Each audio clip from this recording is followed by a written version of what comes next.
Hey, shalom, Yasha Allah, shalom, shalom, shalom, peace. Welcome to another episode of DSTM. Don't shoot the messenger. DSTM. Don't shoot the messenger. You heard right. If you've been around, you've been picking up what I've been putting down. But if you've not, don't get too close because you might get shot. This your brother Math IQAhmath, first name IQ, it's all the same. All praise, honor, and glory to the Most High, White Shai. Prayerfully, everybody's doing well. By the time you're watching this, it will be the new moon. Blessed new moon to everyone. Shabbat shalom on that occasion, right? Need to tap in with y'all for a minute. Didn't get to a DSTM last weekend. Obviously, we were covering the digital ID, the marking of the B system, so forth and so on. Still going to be continuing that, most high willing, very soon. But I had to definitely tap in and share some other things with you, right? Obviously, we got some stories going down regarding cloning. Yeah, you heard right. Cloning is on deck. Uh, Maga meltdowns, man. The divided kingdom of Babylon right now is reeking of destruction. Right? You can smell the sulfur. You can smell the fire that's going to be hitting this place, man. So long as our enemies, man, stay divided, biting at each other's heels, biting at each other's butt cheeks, like this thing is over with, man. Uh, the Republicans, man, are having a complete split meltdown going on in there, man. All praise to the Most High. Uh, on the heels of that, trying to save face, your man Agent Orange, number 47, Donald J. Trump, is promising he's going to send out them Stimmy checks again. Oh yeah, 2 racks. He said at least 2 racks. The Negro and Hispanic zombies out there, man, just drooling, foaming at the mouth, can't wait, rubbing their hands like Birdman, thinking that all is forgiven. Everything's gonna be okay. Come 2026, man, he's gonna line your pockets up, man. Them checks are gonna be cashing in through the direct deposit, man. You can't wait, can you? Or are they? Or are they? Let's find out, y'all. I ain't gonna take too much of your time, man. I want to make sure everybody is locked in. If you haven't already, man, wipe your feet, hit that like button, make sure your notifications is on and lit, so that we can go ahead on, man, and fight this beast system, man. Fight the power, as my brothers from Public Enemy used to say. Fight the power, right? The only way that you can do that is by showing your engagement with the video, leaving a comment, hitting that thumbs up, right? Letting the beast system know, hey, we're in here, we're enjoying the content. We want it to be seen and shown to everybody else who's looking for this type of work here in these YouTube streets, man. Current events on deck. All right. I'm gonna get right to it. Let's get to a couple of scriptures as per usual, and we'll go ahead and get started. Now, let's start off with the one of my favorite slash classic scriptures, right? It's First Peter 5 and 8. First Peter 5 and the 8th verse. Pardon me real quick. So it says, be sober, be vigilant, because your adversary, the devil, as a roaring lion, walketh about seeking whom he may devour. We're being advised that we have to be sober minded, meaning that we have to be aware. We have to be conscious in our thinking. We got to be progressive in our thought patterns. We can't constantly be sitting back waiting for not thinking about abounding, not thinking about growing in our thoughts, not being aware. Uh, Chris Rock said in his special, I forgot which one it was. I think it was Bigger and Deaf or Bigger Black or whatever it was. When he said niggas love not to know, right? That's our favorite default answer. That gets us out of anything. And what time is it? I don't know. Like, leave me alone. I don't care. What's your nationality? I don't care. I don't know. That's the defense mechanism. We can't afford to be on that right now. Everything is at a heightened level. Deception is at an all-time high. Within and without our nation, right? You look around in the earth, there's massive amounts of desperation on the so-called white man to hold power. So he's pushing a lot of the panic buttons, deception through technology, AI, you name it, is out there fooling everybody, right? Then you've got internally, even within Israel, man, you've got doctrines flying left and right, confusing the flock. But these are all things that have been happening, in particular, the things that go on within our nation. So these things have always been going on, right? But we've been forewarned that we have to be sober, be vigilant, meaning we have to be aware. We have to always be on guard, on watch. Why? Because our adversary, the devil, as a roaring lion, walketh about seeking whom we may devour. If you're not in tune with your spirit, you're not in tune with what's going on within the world, you'll get devoured. You will get devoured. And that's what we're trying to avoid, is being devoured, is being deceived, is being wounded spiritually in this walk, right? Let's jump over in the book of Jude, and we're gonna read down. So let's look at where we want to start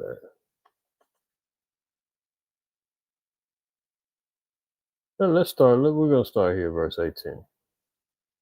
Well, actually, let's start at 17. Oh man, this is a cold thing. It's hard to not really cover everything in this chapter, but let's just start at 16. It says, "These are murmurers, complainers, walking after their own lusts, and their mouth speaketh great swelling words, having men's persons in admiration because of advantage." So, that's what we have to be aware of. Very charismatic speakers within our nation. You got charismatic speakers in the world, within the churches, within politicians, within the nation of Israel. Murmurers, complainers. You're going to have a lot of people who's got a lot of things to say, don't have any solutions. You got those who looking to sow discord. You're looking for those who don't want the unification of our nation, who don't want the healing of the wounds that the Most High pronounced that He was going to lay upon us in the book of Hosea, where He said He's going to wound us and He's going to heal us after the third day. I believe that's in Hosea the 6th chapter. Don't want the wounds. Don't want to go home. Don't want redemption. Don't want justice. Complainers walking after their own lusts. As times get more desperate out there financially, right? People are going to start, catering to self more. You're going to see more works of charlatans, online, offline, people hustling, everybody trying to get over. I mean, you can't go to a store right now without somebody in the parking lot hustling, wanting something from you, trying to get you to buy something, sign up for this, sign up for that. Hey, help me out, do that. Everybody's going to be moving for their own lusts. It says in their mouth speaking great swelling words. There's going to be a lot of things that's going to be said, brought out. There's going to be looked at as blasphemous. There's going to be looked at as prideful, egotistical, great swelling words, having men's personal admiration because of advantage, whether it's through a knowledge base, through experience, through years of tenure in the truth, whatever advantages that you have as a leader, so forth and so on, people are going to start taking advantage of others. And their naivete and not being in tune with what's going on in the earth, not being in tune with what's going on in the spirit.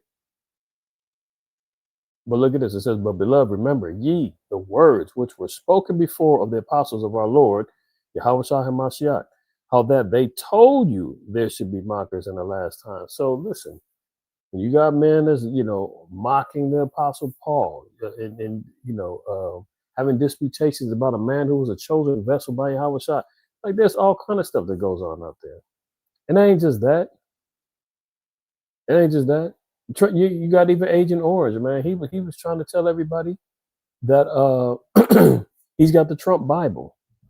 He wants people to read from the Trump Bible if you're going to read in the schools over in Oklahoma and other states. Mockers in the last time, who should walk after their own ungodly lusts. These be they who separate themselves, sensual, not having the Spirit. But ye, beloved, building up yourselves on your most holy faith, praying in the Holy Spirit. Keep yourselves in the love of the Most High. That's what we need to do. As times get more defined, as far as it being more wicked, more deceptive, more subtle, the one thing that you have to stay focused on, like in the book of Matthew, the 6th chapter, I believe it's like the 24th verse on down. The Most High said, if thy eye be single, Yahweh Shah said, if thy eye be single, your body be full of light. Meaning what? That you have to have blinders on. You have to have a complete laser beam focus on the light, which is the laws, the commandments, the light of Christ. Walking in that living example that Yahweh Shah provided for us.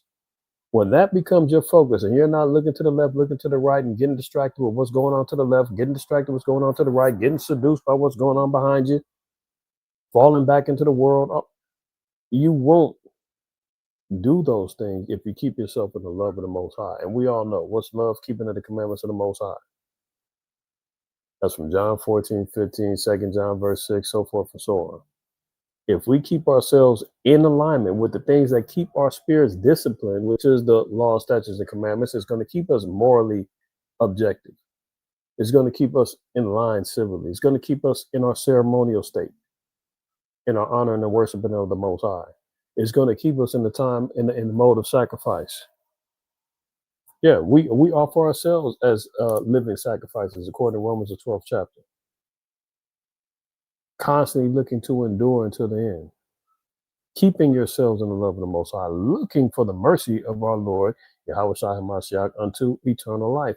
And through these times, you're going to need mercy. We're going to need the mercy of the Most High. As times become more prevalent on the earth in regards to wickedness, unrighteousness, violence, right? Even through our own confusions. You know, like I said, all the doctrinal things, man, brothers may make errors, may make mistakes, may not understand things fully, may put something out there, may have to regret it, take it back. Who knows? But we're all going to be looking and needing the mercy of the Most High in these days and times. Verse 22, and of some have compassion, making a difference. So we have to always remember even the principles of compassion, love, the unity of brethren, sister, right? Because when it's all said and done, man, if you don't know, the cards are stacked against us, man. It's Israel against the world. And that's just what it is. The nations are against you. All the religious doctrines are against you. The atheists are against you. Governments are against you. Your family's against you. So when you're in this faith, man, we have to learn to have compassion upon one another. You know, I think it's in 1 Corinthians 14th chapter, man. The Most High said that there's no greater gift than charity. It said it's even greater than faith. Matter of fact, let me make sure I got that one. Or if I not got that one, make sure that I'm correct on that one. Is it might be 13. I think I said 14. No, 13. Let me see. Is it 14?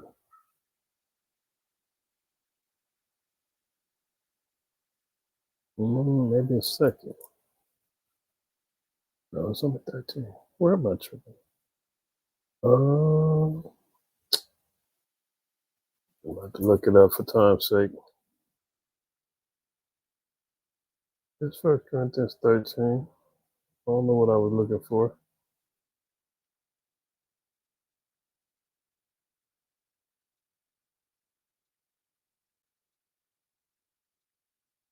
And I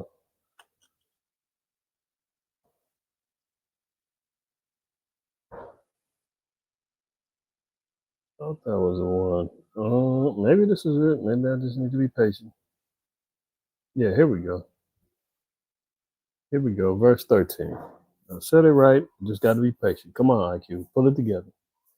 1 Corinthians 13:13. It says, and now abideth faith, hope, charity, these three. But the greatest of these is charity. So even above faith and hope, which is hard to believe because the Most High said, without faith, it's impossible to please him. How can charity excel faith? Because it's incorporated within it. When you're charitable, you're having faith in your brother or your sister. You're helping uplift them. You're helping uplift your nation. You're helping to stay encouraged in the faith, right? But one has charity.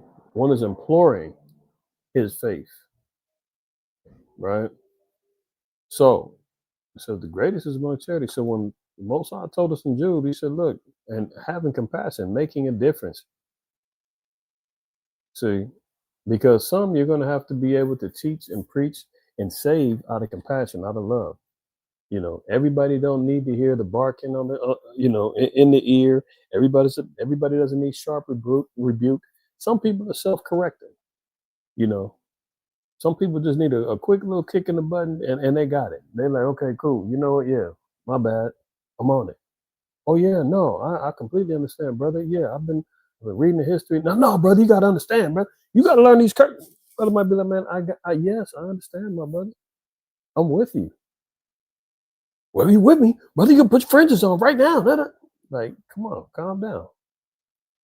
Be compassionate, man. Understand where brothers coming from, where sisters coming from. Give them the opportunity to make that difference within their life. But everybody's not going to be able to receive it that way. Verse 23, and others save with fear, pulling them out of the fire. But sometimes you're going to have something, man. You got to put the fear of God in some people. I know when I was coming up in the truth as a young man, there was, there was a famous phrase that brothers used to always say. And it was like a 4 or 5 letter word. The Most High is going to put you to death. Maybe that's 8 words. But you know how it goes with the slang. Most High going to kill you. Those type of things. That would always straighten up and sharpen up a Jake in a minute. When you hear that fear of the Most High, they come in and say, hey, you better straighten up your act. Or the Most High is going to put you to death. Yeah, you better repent for what you did, brother, or you're going to get put to death. Where was you at last Sabbath, dog? And Most High gonna put you to death if you don't get back over here and get out here in these streets with us. Like those were the type of things that would get brothers in line immediately. A lot of brothers and sisters now they can't take that nowadays. That type of sharp rebuke, that type of sharpening and encouraging words, so to speak. You had to have tough skin back in the day. A lot of cats nowadays, man, are soft, man. I'm gonna just keep it real. A lot of cats are soft, sensitive, man. Can't take it. They're quick to be offended. They want to run off. Man, brother, talk to me like I was a kid, man. I don't believe that. I'm out of here. And be ghosted. And then go, spread to the next person. Yeah, them brothers over there did me wrong. Like everything ain't personal, man. Some things you just needed to be put the fear of the Most High, pulling you out by the fire. Because who knows? Brothers may have known your background coming in, like, man, brother used to do this, that, and the third. Brother told me about his vices and his temptations, man. I got to be hard on him, man. I got to make sure I'm save him from himself or herself. And then they get sensitive and want to run. Sometimes it's like that. But sometimes you got to have compassion. You got to have the charity. You got to have the love. You got to have one angle to come and save a soul, and the other one you might have to burn them a little bit. It says hating even the garment spotted by the flesh. So we're trying to remain unspotted, right? Because once you see what the spot is, man, that's when we're dealing with, sin. Isaiah 1. And let's get that in, I think I want 17, 18, yeah. Actually, we'll start at 16. It says, wash you, make you clean. Put away the evils of your doing from before mine eyes. Cease to do evil. Learn to do well. This is the objective. This is what we're here for. This is what we want to do, should want to do, I should say. Learn to do well. We're trying to get better. We're trying to learn to be better, men and women in the eyes of the Most High, being examples to the flock. Seek judgment, relieve the oppressed, judge the fatherless, plead for the widow, doing the civil and the moral things that's going to make a difference within our nation, man. We're talking about nation building. We're talking about gathering. We're talking about, building each other up, man. Loving your neighbor as yourself. These are the things that we have to really start employing more within our nation. Verse 18, come now and let us reason together, saith the Lord. Though your sins be as scarlet, they shall be as white as snow. See, that's the spotted garment, the sins. So when we repent, man, the Most High is like, you haven't seen bleach take out a stain before, or awesome, or whatever, spot removing, chemical things they got out there. The real spots that we got on us is that sin, man. We're trying to get clean. It says, "They shall be white as snow, though they be like, excuse me, though they be red like crimson, they shall be as wool." Right. This is what we're trying to get to. So I'm gonna just stop there, man. Let's just get to the meat and potatoes of this thing, right? And let's see what's in the world. Let's open up here. All right. So look here. It says, excuse me, Russia vows to quote fully act as U.S. sends warships to Venezuela, sparking new World War III fears. So we're seeing, and we've been chronicling the activity that's going on in the Caribbean. We all know that Agent Orange has been salivating over their resources like oil, gold down there in Venezuela. Even Maduro even offered it to him. He said, "You can have it, man. I'll break you off. Just leave us alone. Hey, you want me to cut ties with Russia and China and Iran? I'll do it. Just fall back, man. Give me some space. Let me breathe." Agent Orange like, "No, I want it all. I want you to gracefully bow out so we ain't got to kill you." You know, just of recent, they said that he was open to having a last minute meeting with Maduro, before they send troops on the streets and get the bombing away more than they're doing these fishing boats, which they just blew up another one this past weekend. So, Agent Orange has got blood on his hands from multiple fishing boats. He's unalived people from Trinidad, Tobago, Venezuela. We've yet to see any proof that there's any illegal narcotics on any of these boats. You blow up the evidence, you blow up the people. We can't prove anything. They're just running with the narrative, saying that Maduro is now the head of he's the head leading cartel drug dealer now in the Caribbean. I mean, we have no proof of any of this stuff, man. We know what it's all about. But now we see the big boys, man, that's getting their back, has stepped in and said, "Hey, we'll fully act. If you keep sending them warships," and I believe America just sent one of their biggest warships to Venezuela. So, the writing is on the wall in regards to an attack. I'd be shocked. Like I said, don't be surprised if there's another Gulf of Tonkin where they say that Venezuela shot at them and did something illegal to them, so that gives them full carte blanche to go ahead and start bombing away. Uh, Let me see here. U.S. sends.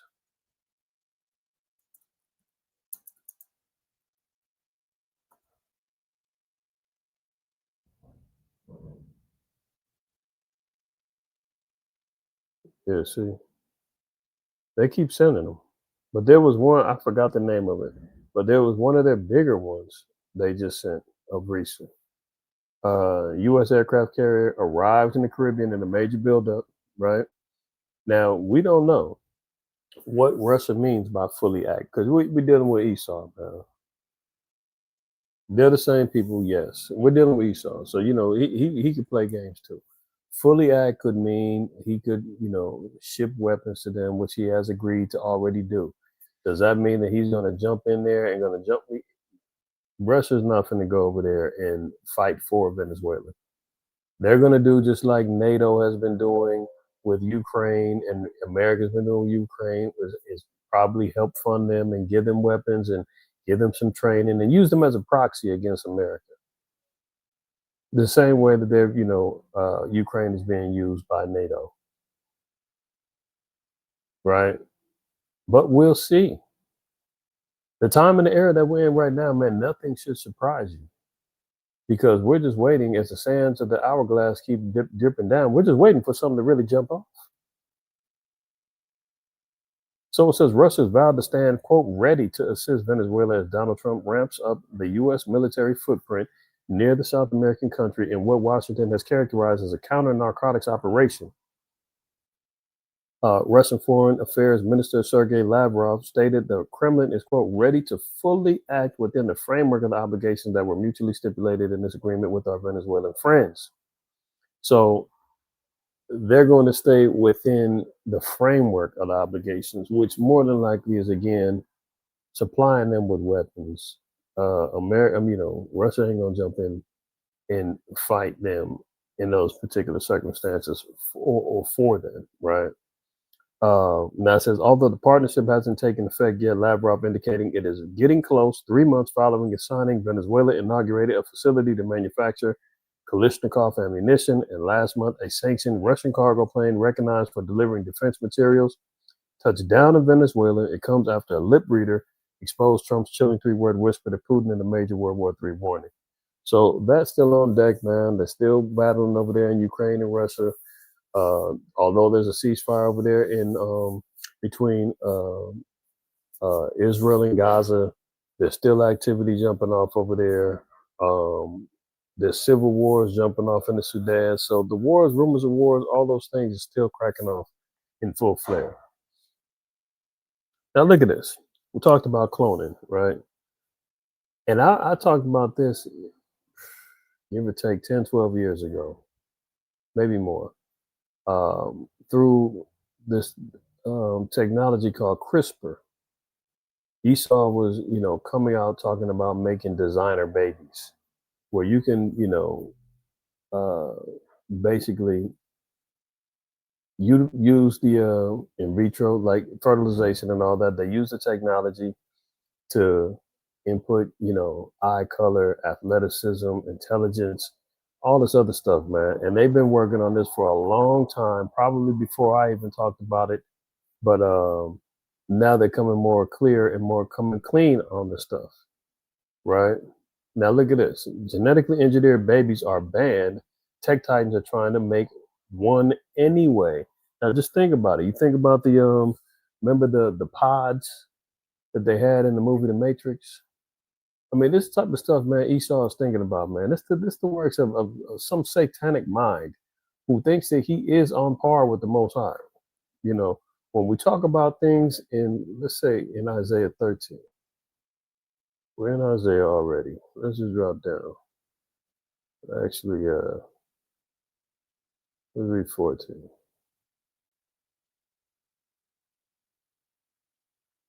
And we're going to read 12 and 13. Isaiah 14, 12 and 13 says, how art thou fallen, O Lucifer, son of the morning? Lucifer is not talking about Satan.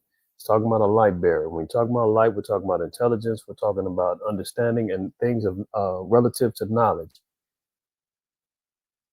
The so-called white man is the one who is relative to the light bearing, or what he believes as light bearing information. These are elements of the occult. This is what he's into, right? So be it through science, because science is basically the study of knowledge, through its technology. This is what they call technocrats, or the technocracy, which is the rulership of a technical elite. That's what they feel as though governments or intelligences should be ran by, is through technology. This is where you get the Peter Thiels, and you get the Sam Altmans, and you get the Mark Zuckerbergs, and all the rest of the nerd squads, who are all dwelling in their own aspects and spectrums of what they believe is the light, right? But we all know that this is all darkness that they operate in. Now it says, how art thou cut down to the ground, which didst weaken the nation? So yeah, the so-called white man, primarily even through his rulership and dominance, it says, how did they weaken the nations? Well, it was prophesied that he was going to live by the sword, he was going to receive the fatness of the earth. Job 9:24, the earth is going to be given into his hands, right?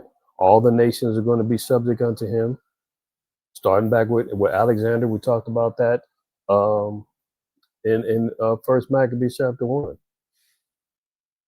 about how he was going to be the one to put all the nations in subjection and take peace from the earth, according to Revelation 6 in the second verse. He's weakened the nations. They're all subjected to him. This is why America can have over 700 military bases throughout the earth. This is why he can control the stock market, the World Council of Churches, the World Bank. This is why he can have and employ democracy all throughout the earth. This is why he's importing it. I mean, this is why he instills puppeteer, puppet leaders, and organizes regime changes, and wants yes men and yes women in place. He's weakening the nations. It says, "For thou hast said in thy heart," meaning what? In his mind, "I will ascend into heaven." His mind, his thought is he wants to ascend. He wants to be above. He wants to reign above the clouds. So that's why he's launching the satellites, the drone technologies. This is why he's proclaiming that he made it to the moon, and he's out there looking in the orbits, looking at what's the name of that thing? AI Atlas and all this other Riiight Atlas. He believes he's controlling all realms. I will exalt my throne above the stars of the Most High. So this is why he's trying to excel with his quote unquote space programs and Star Wars and Space Force. You dig what I'm saying? That's how you extend your throne. He wants to be able to control earth, land, land, air, and sea. Exalting his throne above the stars of the Most High. I will sit also upon the mountain of the congregation in the sides of the north. So this is where his main stronghold is. Babylon being the controlling area of the north. This is the daughter of Babylon here. It says, "I will ascend above the heights of the clouds. I will be like the Most High." Well, what does he mean? He's going to be like the Most High. Meaning he wants to be a creator. He believes that he has the ability to create life. Listen, most I said that he does all of these things, right? In Deuteronomy 32.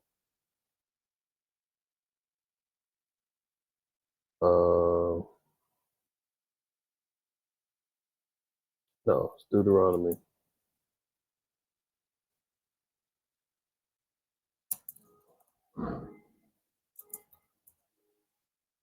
Well, listen, 32. Just got to be patient, man. IQ, you moving too fast. I was in 32. I should have scrolled down. Deuteronomy 32:39. "See now that even I am he, and there is no God with me," meaning the Most High is the sole power, sole controller. There is no other power in the third heaven that is calling any shots outside of him. He is the authoritative figure. He is Yahweh, the self-existent power, right?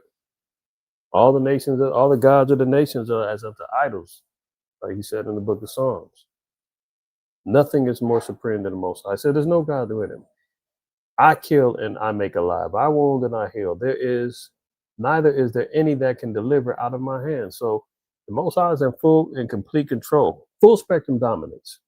When he says I make alive, meaning what? He is the one who heals. He's the one who creates. He's the one who makes man live. You know? And as we know here, on the fifth day, what did he say? Where are we at? Right here. "And the power said, Let the earth bring forth the living creature after its kind, cattle and creeping thing, and the beast of the earth after its kind." And it was so. So on the fifth day, this is when man was created. When he's speaking of the beast, this is man as well. Now it says the Alahayim, meaning the powers or the angels, are the ones who did the creating, but the Most High is the one who created the blueprint. He gave the establishment of how man was to be created from the earth, so forth and so on, as we read in Genesis 2nd chapter. Now you got the so-called white man who's popping up saying, "I can do that too. I can wound, I can heal, I can make alive. I know how to create. I'm going to be like the Most High. I'm going to show you." So here he is. Genetically engineered babies are banned. Tech titans are trying to make it one anyway. Startups funded by some of the most powerful billionaires in Silicon Valley. Did you hear that? See, this is why when you get into the scriptures, and when we read in 1 Timothy 6 and 10,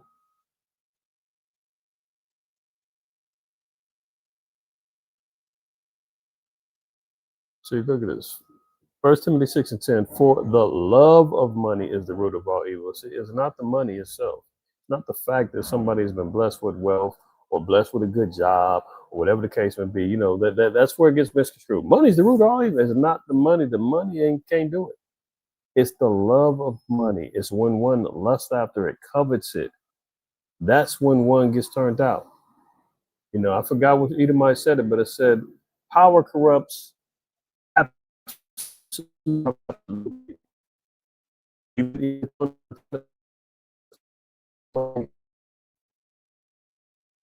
You understand? There's always corruption behind money. Love of money is the evil. So that old saying, "Follow the money." You want to know what the evil is. You want to know what the ones who's doing the destruction, the unaliving, the torture, the PDF file rings, all those things.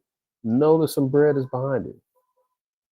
The love of money is the root of all evil, which while some coveted after, they have erred from the faith and pierced themselves through with many sorrows. We've all heard money can't buy you love, can't buy you happiness. You know, some of the most successful and wealthy people live in days of sorrow, despair, depression. They're all on mood enhancing drugs.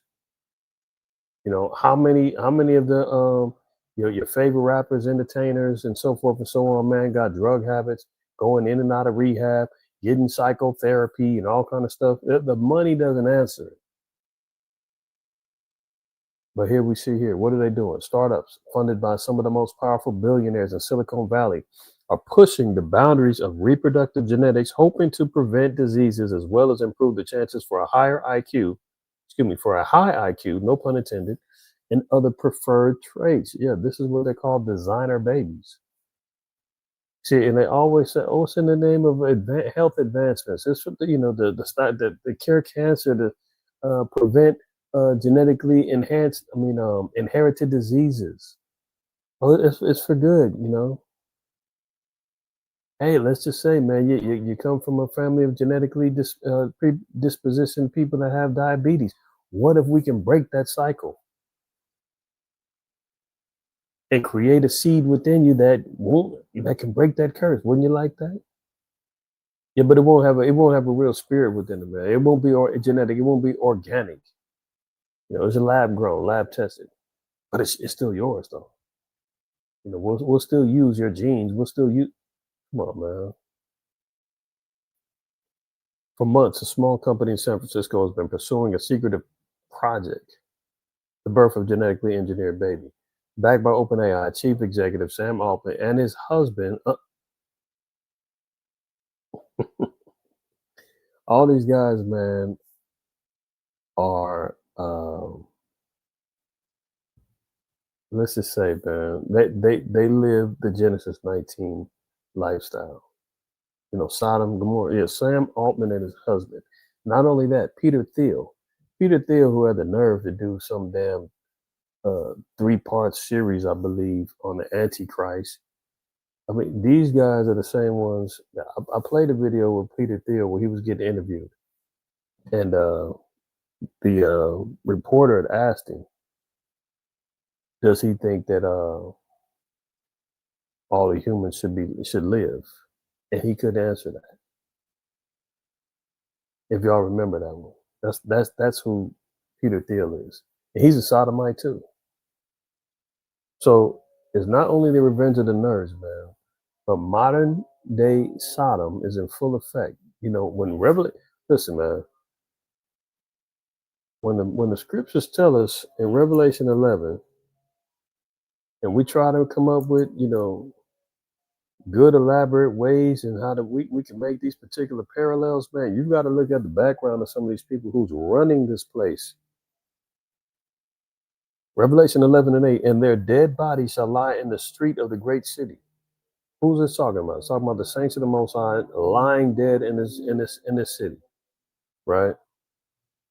We know about the destruction of the indigenous populations here within the Native American culture and peoples. South America, Central America, Canada, the Caribbean islands. This great city known as Babylon. This is the place you can. Revelation 14 tells you that the great city is Babylon. This is the modern day spiritual makeup of this place, right? Dead bodies lying in the great city. which spiritually is called Sodom and Egypt. So there's a spirit that's going to inhabit this place. There's a spirit that's going to possess this place, and it's going to take it on full fledged. It's going to make no bones about it. Yes, this is the spirit that we're operating here. Egypt, why? Because this is the place of the children of Israel's bondage. This is the place where prosperity and technology and all kind of things were being seen as at the forefront of civilization. Same way back in the day Egypt was. Nobody's in denial for you before you Kemites and the Egyptologists get to sticking your nose out and your chest out. We did it first. First of all, you Negroes ain't even Egyptian, but anyway. Nobody ever said Egypt didn't do things first. Yeah, they absolutely did. They had a lot of technological advancements, scientific advancements, all kind of stuff, right? They were the leading power, but where are they at now? Dust Bowl, broke, busted, and disgusted. Negroes is trying to pay money to go back to take a tour to go look at some ruins. Ruins. That's where it's at this point, right? But everywhere that the children of Israel go, man, those nations prosper. Same way when we was in bondage in Egypt, same way we are here over here in spiritual Egypt.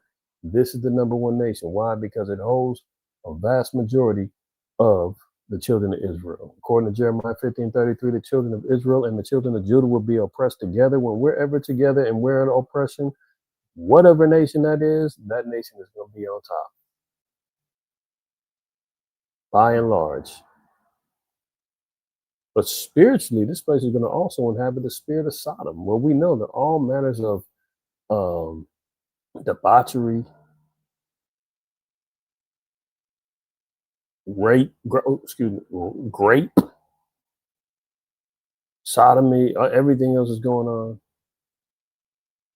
All manners of evil concupiscence, lasciviousness, all gonna flourish here.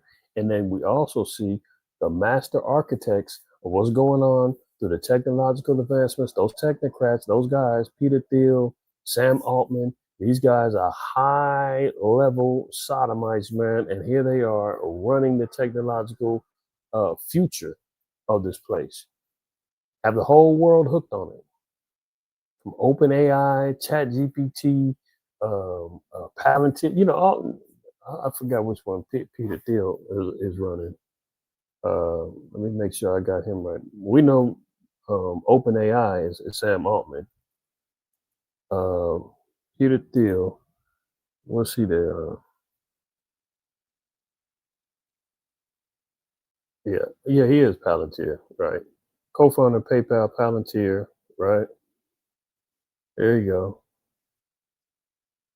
You guys are all batting, switch hitting, Hershey Highway living, right?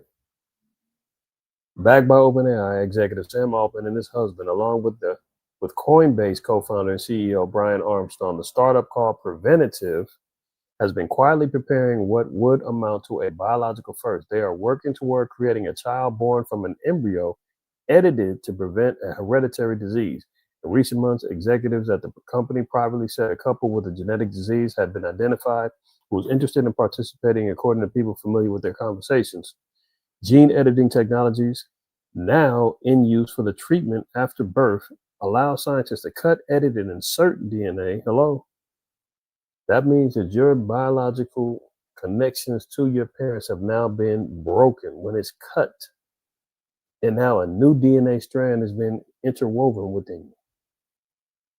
But using the process in sperm, eggs, or embryos is far more controversial and has prompted calls by scientists for a global moratorium until the ethical and scientific questions get resolved. Editing genes in embryos with the intention of creating babies from them is banned in the US and many countries.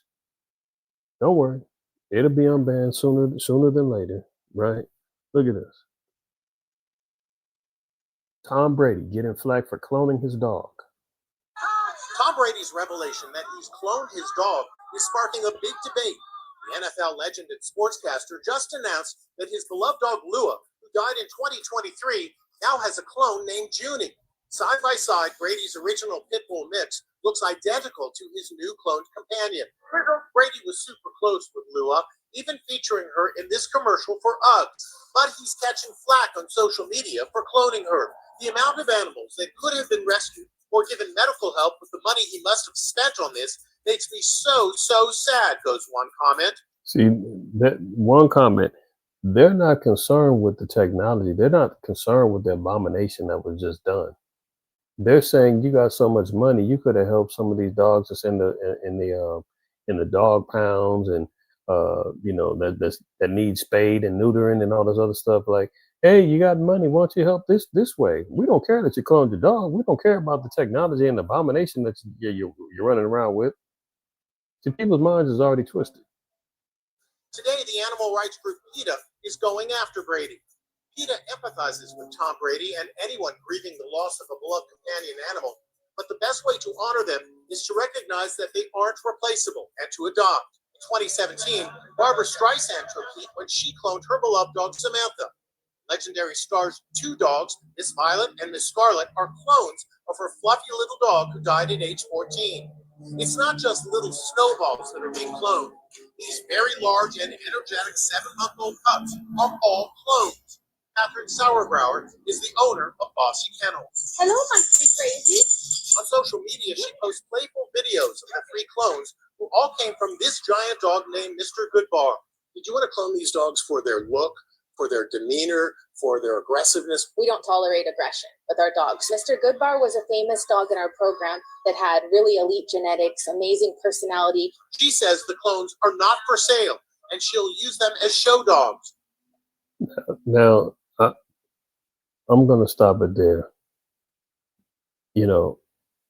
This is where you hear her say, this is a prize dog that had elite genetics. Now, if you think about, on a human scale, what nation of people share the similar type genes? I'll wait. Deuteronomy 7:6, the Most High tells us there were special people above all people upon the face of the earth, right? We see genetically guys like, what's that guy's name? Peter Norgard, was it? Peter Norgard?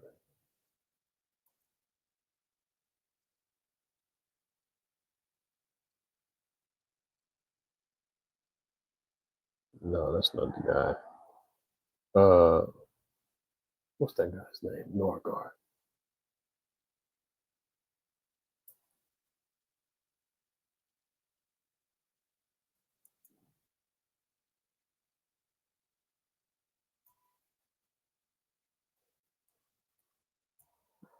I remember doing a DSTM on this guy a few years back. What's that guy's name? I could have sworn it was Norgard. He was soliciting black women. As a matter of fact, he married a black woman, had a son with her. But him and another Edomite man, a lot of them, man, was out here soliciting sisters, man, trying to get their stem cells from them for life extension. And they said, man, we can only get it from you black women. Man, what's that dude's name? I could have sworn it was Peter Norgard. One of y'all gonna know who I'm talking about.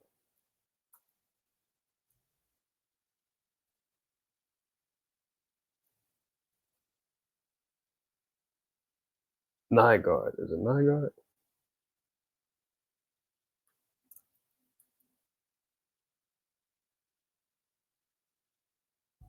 There you go. I'll praise to the Most High. I'm saying Nygaard. Yeah, this guy right here.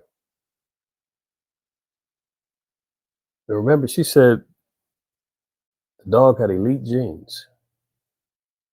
Peter Nygaard is a Finnish-Canadian businessman, former executive and convicted sex offender. In 1967, he founded Nygaard International, a Winnipeg-based company that initially was a sportswear manufacturer. Forget all of this. We need to find out what's up with him. Because he got locked up. Look at this dude. Look. You talking about vampire Dracula looking cat. Good Lord. Hook note. Oof. You talking about demons, man. Look at this. attacking 5 women in downtown Toronto. There's a video of him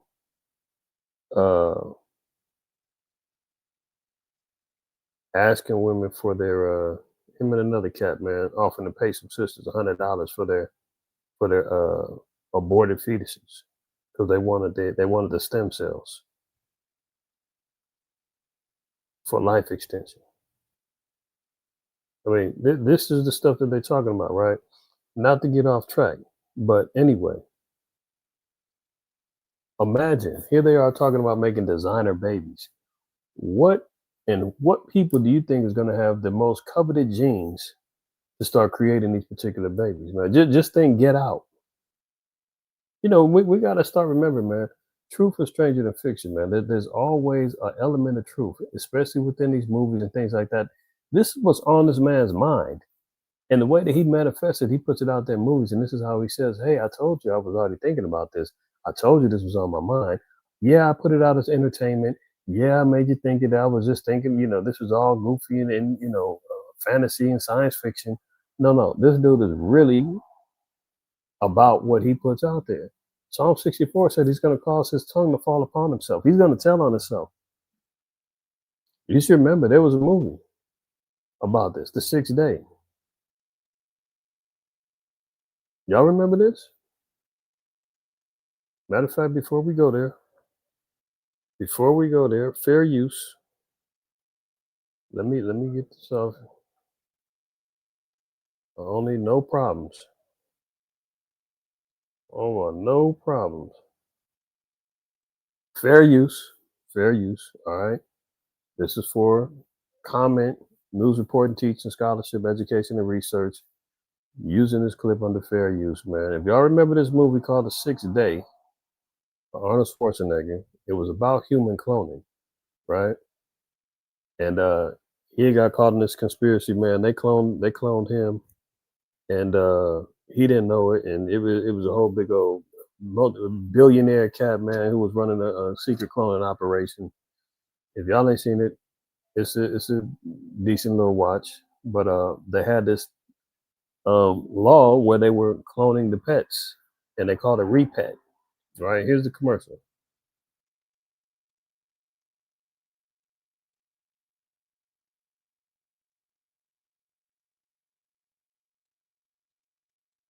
Welcome to Riiight, where love means no surprises. Your pet doesn't want to break your heart. Thanks to Riiight, he doesn't have to. We can clone your four-legged loved one in just a few short hours. How can we do it? It all begins with the growing of blanks, animal drones stripped of all characteristic DNA in embryonic tanks at the Riiight factory. In stage 2, your pet's DNA is extracted from a lock of fur or a drop of blood and then infused on a cellular level into the blank. In the final stage, using Riiight's patented cerebral syncording process, all of your pet's thoughts, memories, and instincts are painlessly transplanted via the optic nerve. It's important to have your pet syncorded on a regular basis, and we'll do the syncording free at any Riiight store. But if you've lost a pet that hasn't been syncorded, in most cases we can still take a post-mortem syncording within 12 hours of your pet's demise. Your cloned pet is exactly the same as he was before, right down to the DNA. All training and memories intact. You and your child will never know the difference. But cloning is just the beginning of the story here at Riiight. We also offer many genetic engineering options to make your experience with your pet even better than before. Are you allergic to your cat? We can make your Riiight cat hypoallergenic. Wish your dog were smaller or larger? We can do that too. And let's say you've just redecorated your home. We can coordinate your pet's colors and markings to match your new decorating scheme.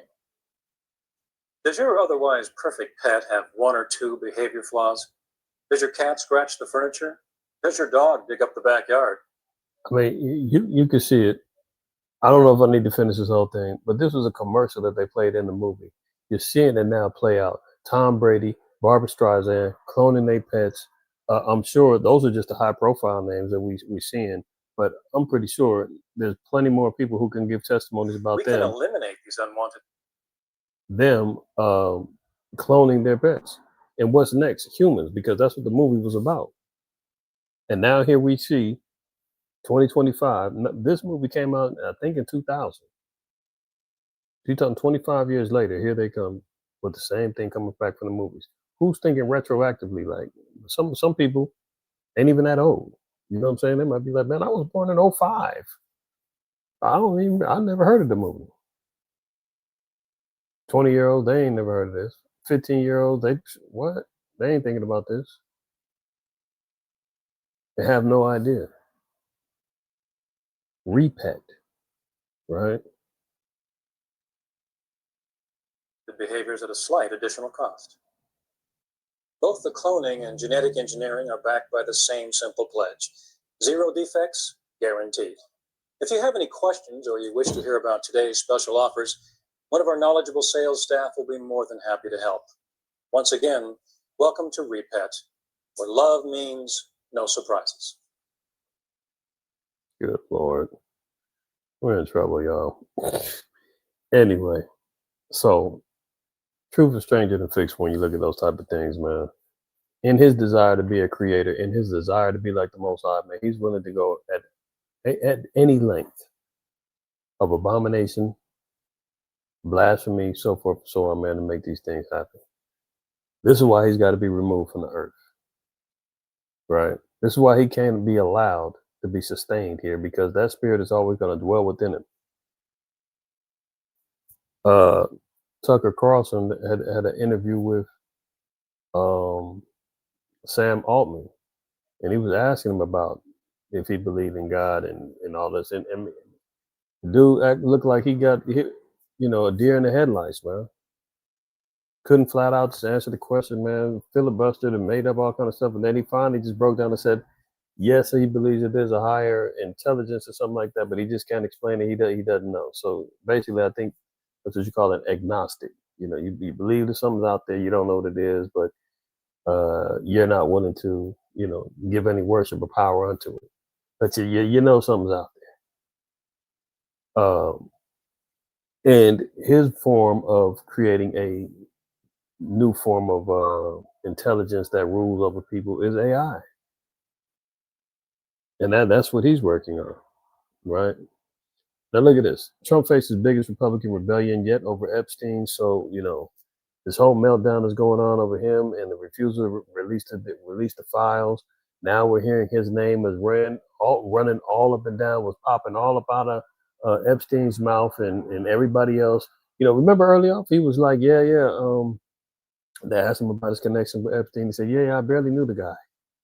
Yeah, I saw him around, in Florida, the high power elites, man. We always run into each other in particular circles, man, but I never hung out with him. I didn't really know him like that. Then we start seeing the pictures. Then we start seeing the videos.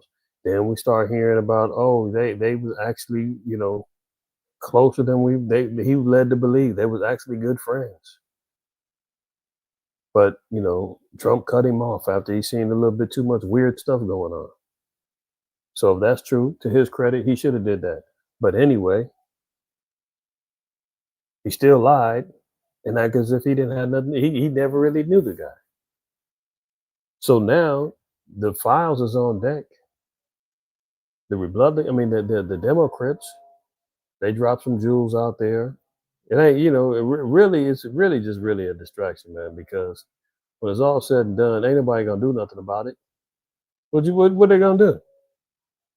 I mean, is this impeachable? That 20 years ago he was at a Diddy-like party. What are they gonna do? This cat just escaped 30 plus felonies, and then double back and is winning some of the lawsuits, getting some of the lawsuits canceled, and he's winning lawsuits from all of the press that was slandering him and came down on him. He's out for vengeance, man. He's running down on all of his political ops, running down on all the quote unquote fake news places. Ain't nobody gonna do nothing to him. And then besides that, they're talking about it's both Democrats and Republicans that's in these particular emails and in the files. So again, when we always talk about America, man, being two wings of the same bird, two faces of the same coin, they're all involved in corruption. They're all involved in this madness. It's a race to the top to try to expose the other one first. And hopefully that's enough to make everybody forget that, oh yeah, we heard about the Clintons and Obama's name. Like, what are we talking about? Ain't nothing going on. But it's a good little tactic, man, to get everybody mind off of the shutdown and people worried about, their next meal. And then now that they got that solved, and mind you, I didn't put too much in there about the shutdown being over with. But let's not get it twisted. The deal that was struck is going to last until the end of January, and then we're going to be back to square one again. They just made it. They put a Band-Aid on a major wound. They came up with a little bread. Come the end of January, they're gonna be back voting again. Whether or not they're gonna open up whether or not the government's gonna shut down again. Meanwhile, all the financial markets is crashing, going crazy because of what's going on politically. The tariffs he's talking about. Oh, the tariffs are gonna bring in all this money. Okay, we're gonna see about that in a minute. We're gonna see about that in a minute. Look at this. Republicans are preparing a mass rebellion against Donald Trump in a vote to release all classified files related to Jeffrey Epstein. And as of recent, he just got through caving in and just said, well, fine, just release it all. Because he's figuring, man, throw the baby out with the bathwater, man. F it. If they get me, I'm taking everybody down with me. Now, so far, they're saying that there hasn't been anything reproachful regarding his name.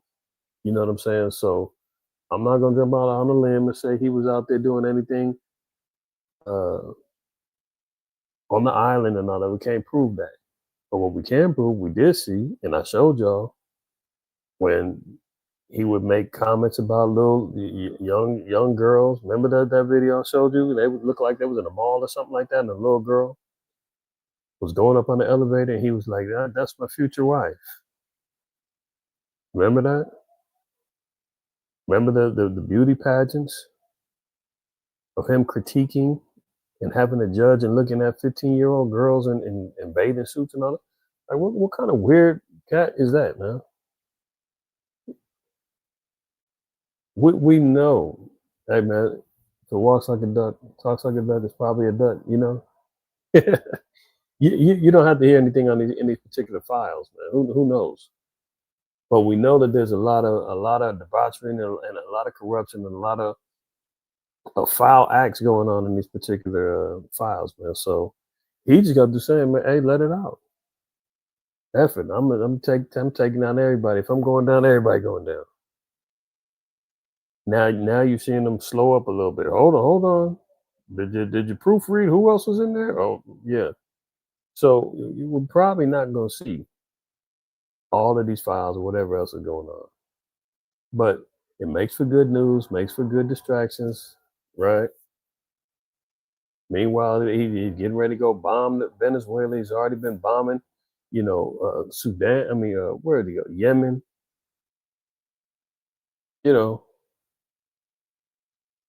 It's sleight of hand type stuff. But let's move on, right? Look, Trump administration prepares to fire worker for TV interview about Snap. Man, this woman, Ellen she got fired, man, because she spoke out about the Snap situation when the shutdown was happening, and she worked for the particular office, man. They fired her butt for speaking out against the government, man. So much for free speech, so much for you being able to express your frustrations with what's going on or what was going on during the government shutdown. I mean, we're seeing the viral videos on X and Instagram and everything else with lines of people, federal workers, man, standing in line at food banks, waiting to get some food, a month without a paycheck. And people frustrated, and the woman speaks out about it, man, they fired her butt.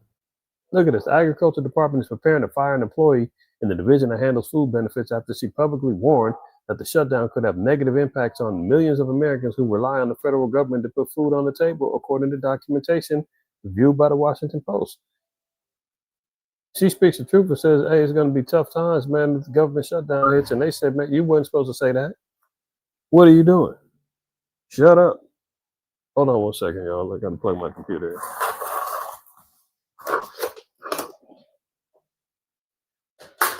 Told that woman, man, shut up. Matter of fact, fire her ass. to keep it real, fire her for having the nerve to speak out against the government. Very interesting. The employee, Ellen Mee, or Mai, a program specialist at the Food and Nutrition Service who was furloughed, was interviewed on MSNBC on October 2nd. So she was already furloughed. Whether she was not, I don't know if she was working and just not getting paid, or she was, temporarily laid off, but her position was being held. I'm not sure. But furlough usually means that you're going to work without pay, or you may get laid off and not receive your paycheck until the shutdown's over, and then you retroactively get your money. But it says she was interviewed by MSNBC on October 2nd during the early days of the shutdown to talk about how the impasse in Washington would impact her team as well as the work they do. Mai is also president of the National Treasury Employees Union, Chapter 255, which represents employees at the USDA's Food and Nutrition Service in the Northeast. In a 4-minute interview, man, 4 minutes, man, the broad lost her job. Mai said that she and her co-workers are, quote, anxious because we're hearing about the risk of potentials and office closures that are looming over the USDA as the shutdown kind of drags on. She also explained that funding for key food assistance programs, including SNAP, which feeds 42 million Americans monthly, would probably be available in October, but that things might get a little dicey if this drags on into November. So she gave a heads up that come November, you're probably not going to get that SNAP. And they fired her, but for telling the truth and giving everybody the heads up and to prepare yourselves. Imagine that. This is the regime that we're living under, y'all, and you already know. The NSPM, I believe that's the number 7. You talked about it ad nauseum, and I'm going to continue bringing it up as Agent Orange is going after, quote unquote, nonprofits and people who are, quote, anti-American, anti-Christian, anybody who's speaking against the regime, so forth and so on. Freedom of speech would be a thing of the past that would be prosecutable now under Agent Orange's new regime now. So we're not gonna be able to say whatever we want for too much longer. Way of truth is gonna be hidden. Look at this. Billionaire Trump tells Americans their money worries don't exist. So we're living in a bizarro world, right? That there is no inflation. Food prices are very affordable. Gas ain't going up. What are you complaining about? The cost of living is fine. Housing market is booming. Everybody's balling. America's affordable again. I mean, if that's the case, man, what the F are you out here talking about? I'm going to send everybody $2,000 to break bread with these because of the tariffs. If there's no money to worry about, man, why do you feel obligated to send everybody some money there? And even with that, I think I'll talk about it a little later. Maybe we'll see. But even with that, man, all right, forget it. We're gonna just talk about it right now. Put it like this: just doing the math. When Slow Biden gave out them $1,200 stimulus checks, it hit the government for about over $400 billion. Right? A money printing. When they gotta unleash the money printers through the Federal Reserve, inflation's gonna go up. That means that the dollar's gonna lose its value because they're printing more in circulation, right? Now, if you're just looking at what's going on right now, stocks is crashing, crypto is crashing. I just mentioned it last weekend. I remember when Bitcoin was at its all-time high. It was like 121,000 or something like that, 2-3 months ago. It's now below 91,000. That means it is lost damn near $25,000 in value within the last couple months, and it's continually dropping. Right? These billionaires, crypto billionaires, man, these cats is out here committing suicide. They losing their minds. One of the big stocks out there, Nvidia. One of these billionaire cats, man, he just sold off on it. He's like, man, I'm out of here. These cats with this insider trading, they get the word. before they lose everything, they get to dumping off all this money and cashing out. And here we go. And this disillusioned guy, he must be still sniffing the residue of the contraband that slow Biden and his people's left in the White House, man. He says your money worries don't exist. Trump has dismissed the concerns of tens of millions of voters and insisted they are not struggling through a cost of living crisis. Speaking to Fox News, Laura Ingraham, the president, who has an estimated worth of $6.6 billion, said reports of a dwindling economy are a, quote, con job pushed by the Democrats. Everything that's wrong, he says, it's the Democrats. Craps. Democrats, right? Same thing. Everything is their fault. They're making this up. It's Russian collusion. It's fake news. The Democrats are the ones saying that, you know, the economy is doing bad and people are struggling. And the repossessions on cars is not up at record highs. Foreclosures aren't up. Inflation's not up. What? This is all a con job. This is all lies. There's no way. I mean, this cat is wild, man. He's definitely getting high on the leftover dope that the Bidens left. He can't be this disillusioned, can he? Or is he just being the typical elitist Edomite that we've grown accustomed to? He also brushed off polling showing widespread financial anxiety as, quote, fake. On Monday's episode of the Ingram Angle, the Maga host asked Trump whether there is negative, quote, voter perception of the economy or if more work needs to be done to tackle issues such as rising food costs and unemployment figures. He says, quote, more than anything else is a con job by the Democrats. Trump replied, they put out something, say today's costs are up. They feed it to the anchors of ABC, CBS, NBC, and CNN. It's a rigged system. So are you ready? Costs are way down. Gasoline is going to be hitting $2 pretty soon. He said it's going to be hitting $2 pretty soon. Y'all tell me if you're anywhere near $2 in your respective areas. Gas ain't been $2 in California in damn near 20 plus years. I think $2 a gallon was probably, 2000, between 2000 and 2000, maybe 2 or 3. Gas was $2 and maybe a little bit under, depending on where you was going to. But he says it's gonna be $2 pretty soon. He says it's $2.70 right now. Where is that? Where is he at? Where is he finding gas? Matter of fact, when is the last time that his ass got out and pumped gas? The Negro, this demon man, he's riding around in the presidential vehicle known as the Beast. Everything is pre-gassed up. He ain't stopped at the damn gas station and Lord knows when. He's gonna tell you it's $2.70. Where is that at? Somebody, hold on. Let's see. Let's fact check. You know they love fact checking, right?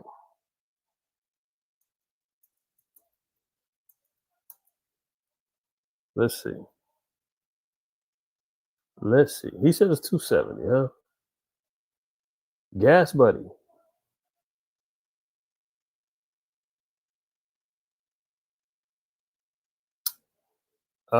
Now, average regular gas price comparison by state. So it says Oklahoma is $2.51 and is going up. Mississippi $2.58 going up. Let me see how accurate this is because California $4.61. Yeah, that's about right for the premium.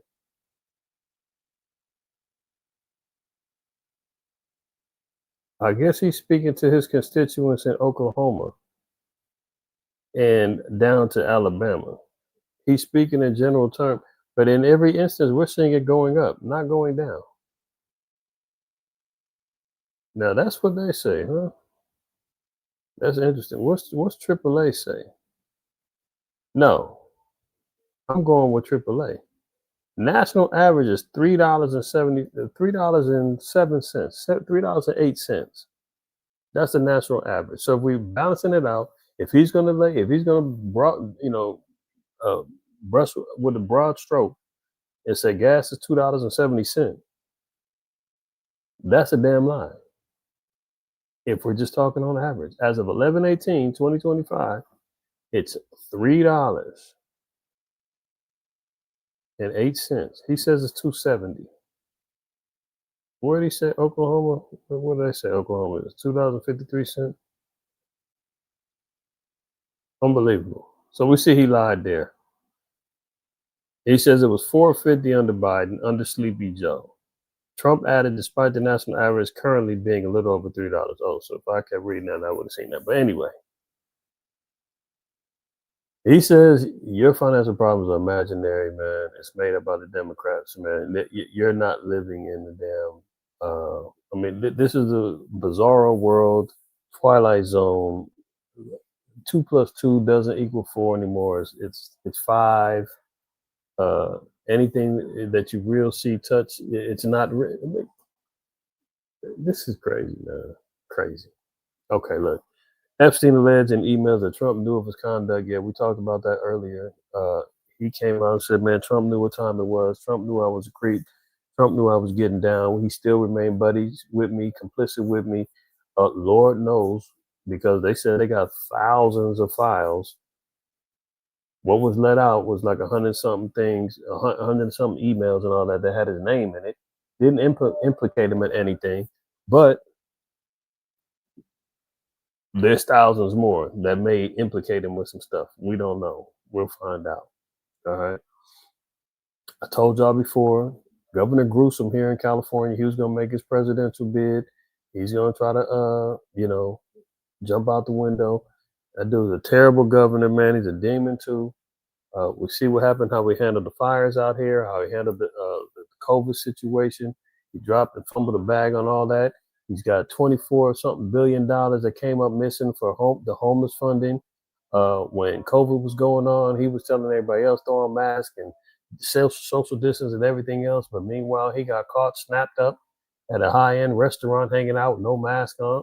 I mean, a hypocrite to the fullest degree. The list goes on and on, man. When San Francisco, man, was looking like a zombie apocalypse with homeless people all over the place, crap all over the place, violence up. And when they had to have that Asian conference over there, he laid out the red carpet, cleaned it up, and he said, I know people are saying we only clean up San Francisco because we got guests coming over, and that's true. Do y'all remember that? And here he is saying, he's getting ready to throw his hat into the mix to run for president. See this? Newsom eyeing 2028, tries to mess with Texas. Don't poke the bear. Celebrating his recent redistricting victory, the California governor swooped in to a state led by Republican rival and sent the latest signal about his presidential ambitions. Well, I said it a few years ago, and here he goes. We're in trouble if he's in there. I mean, we're in trouble regardless. It doesn't even matter, man. Whichever damn talking puppet, talking head is put in there, stuffed soup is set before us. Doesn't even matter, right? Look at this. Using your credit card at the checkout is set to get a lot more complicated. Visa MasterCard settlement follows long-running legal battle and gives merchants more flexibility on card acceptance. So falling in line with the digital ID and them compromising and making things a little bit more difficult, to where they're going to have to start changing up how credit cards are being used, how those chips in those cards are being applied with extra fees added on. And, people are going to be looking at ways out of how to, avoid these particular things. They're just tweaking with the system a little bit, making it a little bit more interesting. Look at this. Your favorite latte at the local coffee shop could soon cost $5 or $5.10 or $5.25, depending on how you pay. See how that works? A settlement between Visa, MasterCard, and U.S. merchants announced this week could usher in a new era of tiered pricing at the register, giving businesses more power to charge fees depending on the credit card you use. The agreement comes after a 2-decade antitrust battle over interchanging fees, the charges banks collect from merchants every time a customer pays with plastic. So you know how they be charging you, them extra little fees. If you pay for it by credit card, we got to charge you extra 50 cents. If you're paying for something that's under $5 at certain places or whatever, they got to charge you those little fees. Now they're getting ready to do that with everything, but it will depend on how you pay, MasterCard or Visa, until you get the preferred card, which is going to be the one that everybody's going to be, locking in on. When they start boosting up all these particular fees and saying, well, look, if you're not in the system, you're not using the biometric card, yeah, you got a choice. Just like what Keir Starmer said it over there in Europe. I mean, in the UK, when it said everybody's got to have a digital ID, it's not mandatory, but we'll give you one free of charge so that you can work. We want everybody to be working. You ain't got to have it. So in like manner, they're going to say, hey, you don't have to have the new biometric digital ID card. You ain't got to log in. But guess what? If you keep paying this way, you're going to get charged extra fees. You're going to get priced out of every damn thing. Until you say, man, this ain't fair. Why am I paying an extra $3 because I'm paying in cash? How come I'm paying an extra $2.50 because I'm using my debit card or whatever? Oh, because you're not using the new global standard card. That's why. The new carbon card, the economy card, or whatever card that they decide is going to come out with. It's because you're not using the QR code on the app that we gave you on your phone. You're not using your biometric wearables. Yeah. That's why you're going to pay these extra fees. See, the agreement comes after a 2-decade antitrust battle over interchange fees.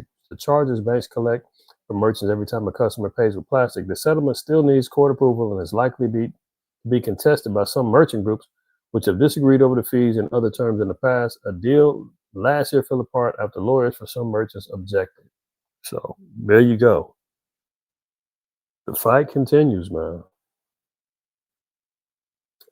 Look, Koreans detained in Georgia battery plant raid preparing a class action lawsuit against ICE. Remember that? What did I tell y'all before? I said, look, they're going to give these, Moab is going to get back in spades, man. When the Korean president jumped out, South Korean president jumped out there and said, hey, what that's one of ours. What are you doing? We're supposed to be we're supposed to have immunity from your ICE raids, man. You went over there and got 200 of our workers. Then gave them chartered flights back and all this other stuff. Meanwhile, our Hispanic brothers are still out here, man, fighting in Chicago. Sister got shot 5 times after ICE claimed she rammed their car. I mean, it's all kind of madness going on out here. I just seen the story, man. A Native American sister, man, she got rounded up by ICE, and she's a Native American. She got caught up in Iowa driving without a license. They locked her up.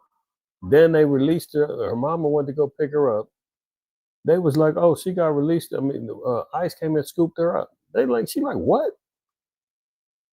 She's from such and such tribe out of Arizona. I'm trying to take her back home. Blah blah blah blah blah. And they like, "Oh, oops, it was a clerical error. Sorry." But meanwhile, man, the damn Moabites, man, go over there, and now they get a damn class action lawsuit against ICE. Look at this. Korean workers detained during the immigration raid at a Georgia EV battery plant in September are preparing a class action lawsuit against U.S. Immigration, Customs, and Enforcement. ABC News reported roughly 200 workers, including a man identified as Kim. How many damn Kims are there? Talk about Kim. It's probably all of them, damn name Kim. Are accusing ICE of unlawful detention, racial profiling, human rights violation, and excessive use of force. How come we're not hearing or seeing about any of these particular things happening within the Hispanic community or the West African community or the Haitian community or anybody else, but because it don't apply to you. Sooner or later, our people are going to get it, man. You're going to understand you're not welcome here. You're not beloved here. Deuteronomy 28:15 down to 68 does apply to you. You're the children of the Lord. All of the above that the Israelites have been telling you is true. Yes, you have enemies here in this land. They don't like you. And, one of the curses tells you, man, the people, you're going to be the head. They're going to be the head. You're going to be the tail. I mean, let's get that real quick. People that, what's this one? Deuteronomy 28 and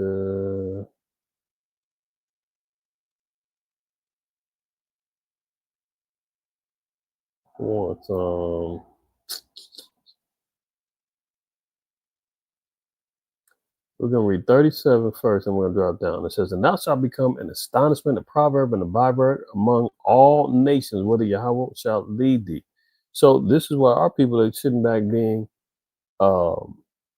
put in manners of astonishment, being called bywords and proverbs, being called niggas, spicks, wetbacks, being called engines. You understand what I'm saying? Hispanic, these are all bywords. And they all got one for us. And an astonishment. People are sitting back saying, that isn't fair. What's going on with ICE? How they're treating those people? You're seeing 70 and 70-year-old men getting ran down in car washes and knocked upside the head and broken elbows and everything else. Old Hispanic women, man, getting drug out of their jobs and everything else. People are sitting back saying with astonishment, this isn't fair. This is why you're seeing the protests. This is why you're seeing people wilding out in the streets. But look at this. Verse 43, the stranger that is within thee shall get above thee very high, and thou shalt come down very low. So you're going to see a favoritism in the system. You're going to see the other nations coming over here, fresh off the fish boat, getting loans, having their own cities waiting for them. Koreatown, Chinatown, Little India. You dig what I'm saying? Little Ethiopia. You're going to see all of them get above us very high, and we're going to come down very low. Oh, the South Koreans, they over here got class action lawsuits ready to roll, talking about excessive force, human rights violations. You don't get that. Because the stranger that's above us, stranger that's around us is going to get above us very high. Right? I told you they was going to get the favorite treatment. It was going to be, oh, sorry, we didn't mean to round y'all up. Meanwhile, the highest immigration, the highest race of immigration is damn Chinese, and India is next, and here the Koreans is over here. I mean, come on. Look, Trump to prioritize new manufacturing visas to safeguard Korean workers. Georgia governor says they're getting priority over you.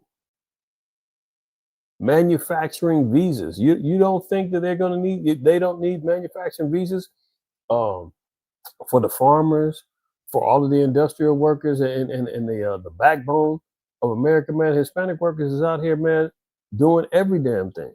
You can't go to a restaurant, you can't see some Hispanic cat back there. It don't matter what the type of damn food it is. They in there cooking Mexican, Chinese, or Salvadorian, Italian, soul food. They're cleaning everything. They're building up every damn thing. They not getting no manufacturing visas, man. Them cats over there, man, just trying to help out and do the handyman work and help you move, sitting over there at Home Depot. They getting chased down and ran down and accosted, thrown and disappeared in vans. But for these Korean workers, oh man, give them manufacturing visas, man, hands off. Safeguard them. They need to be kept safe. But you don't. You don't see that?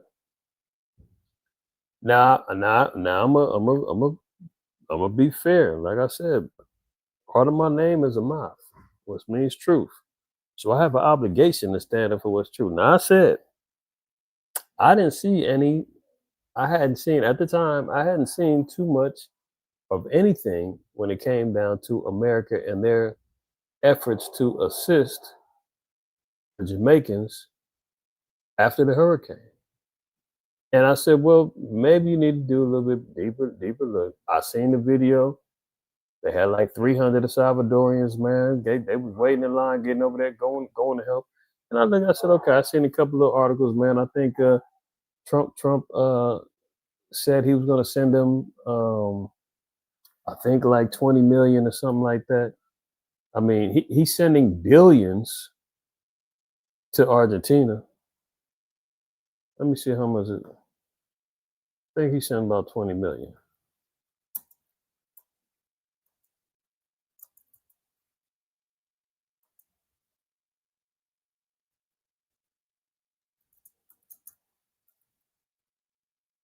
Let's see. Now,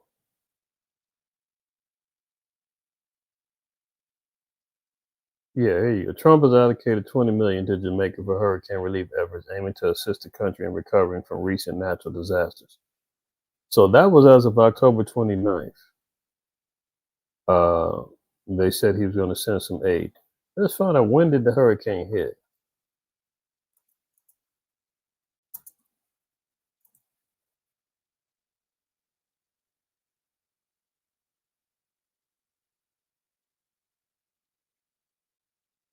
Let's see. Hurricane Melissa.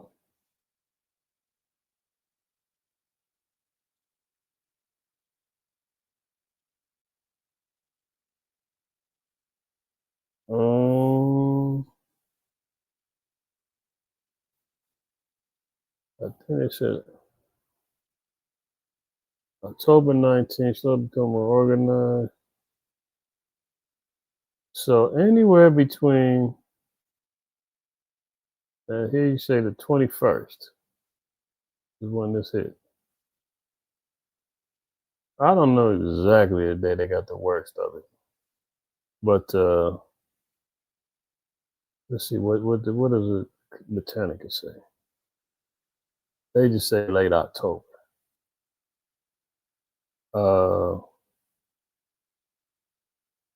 Let's see here.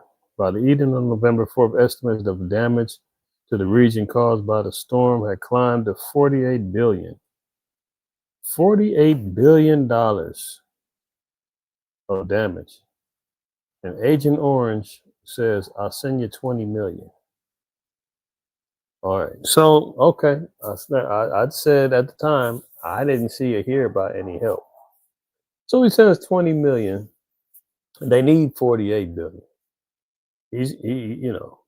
If he can scrounge up 20 billion, and the rumor is it was even more than that he sent to Argentina. He's sending billions of dollars to Ukraine and everywhere else, man. But you poor little niggas over there in Jamaica, you get 20 million. But look at this. Where's all the troops at to help them? Troops sit back and supervise.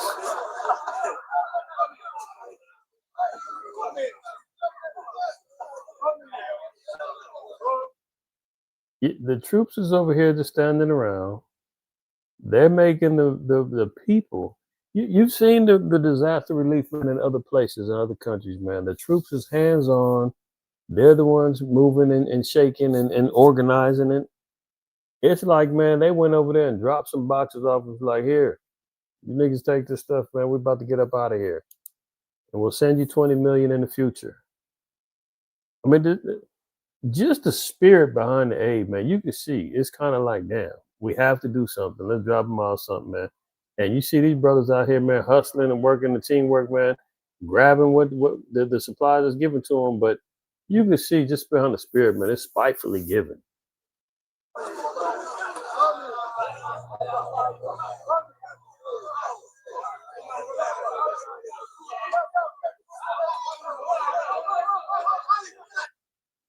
Troops ain't doing nothing but supervising.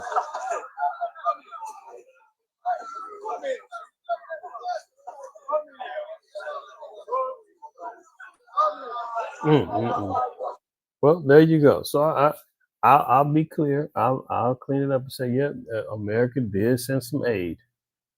but with an asterisk.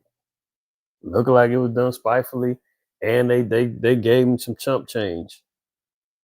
Well, they got more to give compared to where all Trump is over here tearing down the whatever, the north wing of the White House, man, to make a ballroom. He's got gold plated every damn thing in the Oval Office.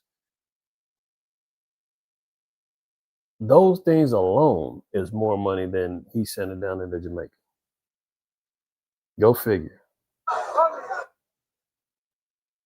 Long Island drug dealer freed by Trump, now convicted of molesting his kid's nanny and threatening a synagogue congregant. Oh, really? Now, this is the second cat, man, that he's done let off. And both of them are small hats. He's showing his allegiance to the AstroTurf small hats. There's another one that he pardoned for committing fraud or money laundering, something like that. Let me see if I can find him. It's not much, man. He's slobbing the knob of the damn small hats, man.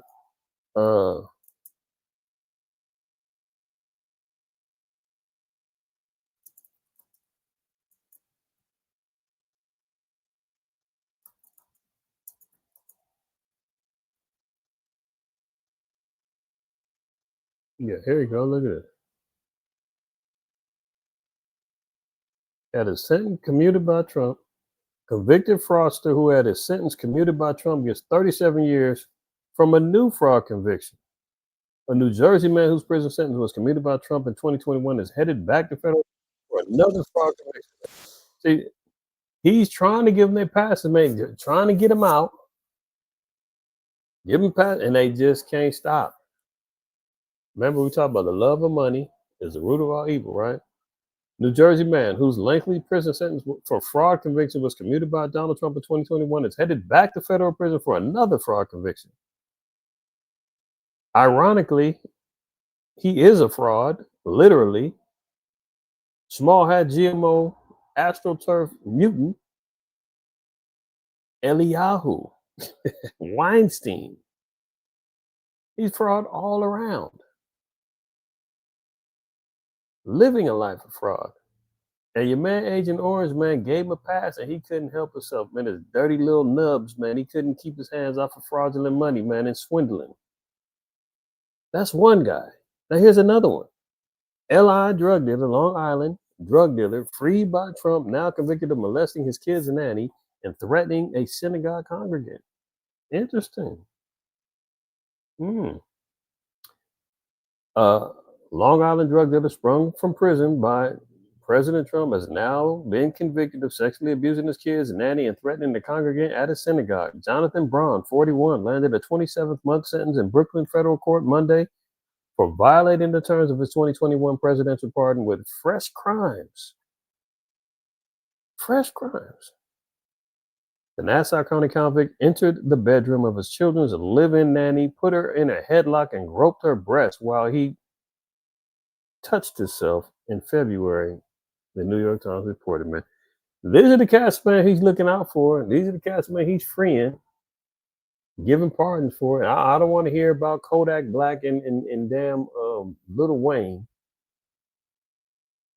And if you do say that, okay, at least them dudes are still, out of jail and ain't been reconvicted. But look at this guy, man. He's letting off all his little cronies and they wilding out.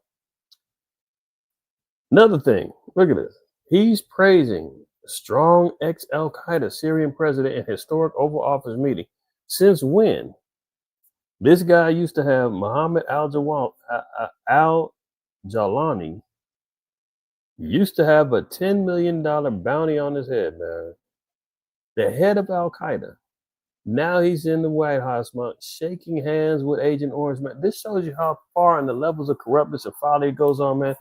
And don't listen, America has been funding and running plays in Syria since pre-Obama. They've been trying to do regime change and trying to get rid of Bashar al-Assad for years. This is nothing new. This is just an extension, but we're seeing how they go out there and they play these games. They go and tell us, oh, Al-Qaeda is the boogeyman. Al-Qaeda is a terrorist. Al-Qaeda is the bad guys. Meanwhile, they're training them, funding them, got backdoor handshakes with them, hanging out with them. They create these little fake boogeymen so that everybody can get they panties in a bunch and think they, Ishmael this, he's the bad guy. And then they go back and double cross him and bomb him and kill him. And I mean, this is the type of stuff that goes on, man. And you can say why? Because the dude took off his damn meat tree and shaved down his beard. And threw on a 3-piece suit. He's got Hellenized and he's good now. And if you go and you see the state of Syria since Bashir al-Assad got ousted up out of there, I mean, it was already a hellhole. They was already going at it with religious wars and everything else going on over there. But it ain't no better now. The only thing now is that they got somebody in their pocket that they can control, as always. But this is the propaganda. This is what goes on. Now I saw this and I said, man, this reminds me of 9/11 with George Bush and Anwar al-Awlaki when America was running that 9/11 play. And I said, let me look at this. This is interesting, right? Here he goes right here. Anwar Nasir Abdul al-Awlaki was an American Yemeni Islamic cleric and lecturer assassinated in Yemen in 2011 by a U.S. drone strike ordered by President Barack Obama. Oh, okay. First U.S. citizen to be targeted and assassinated by the U.S. government drone strike. Why is this important, right? Now, remember, this guy was a quote-unquote ally at one point in time. Then guess what? America puts it out there. This guy's bad. He's a terrorist. And Obama goes out and lights up a drone strike. Don't be surprised you see this guy get taken out. If he goes against the regime, he stops being a yes man. He doesn't be the good puppet that they need. They're gonna take his butt out too. That's how America, the CIA, and all them play. Now look, I looked up. Now hold on. I might have them backwards. Look, let's look at this one first. This was just a lookup, right? I remember, it was an ABC News article, and I couldn't find it. Back in the day, I used to print out all my articles, and I created portfolio notebooks. I'll show y'all one day, one of them. And I was looking for the article. I said, man, where's the article that said, Al-Qaeda leader dines at the Pentagon with George Bush?